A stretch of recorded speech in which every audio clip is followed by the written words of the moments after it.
Life is simple here in Katala village, as is the cooking. Sudesh Basta begins her morning by making food for the family.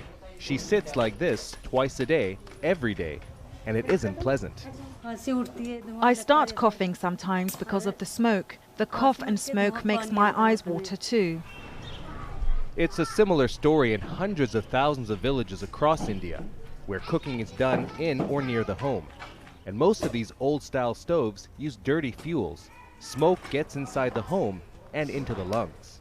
There are villages all over India where this type of stove running on wood or charcoal or dung is the only option.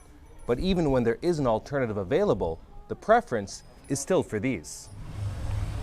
In this village, some also have a natural gas stove in the corner of the home, but it's rarely used other than for making tea.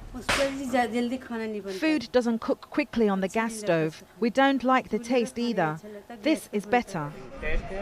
But researchers say that preference for the old ways is hurting their health.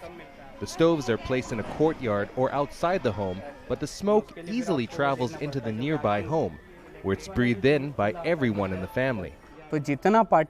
Burning cow dung or wood creates different sizes of particles. The smaller particles get deeper inside the lungs and have a worse effect.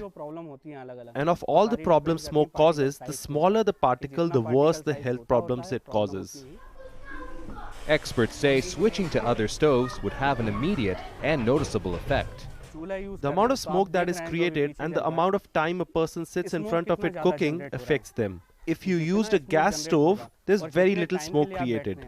With an induction stove, you won't see any. The lesser the smoke, the lesser the health effects. But changing habits is hard.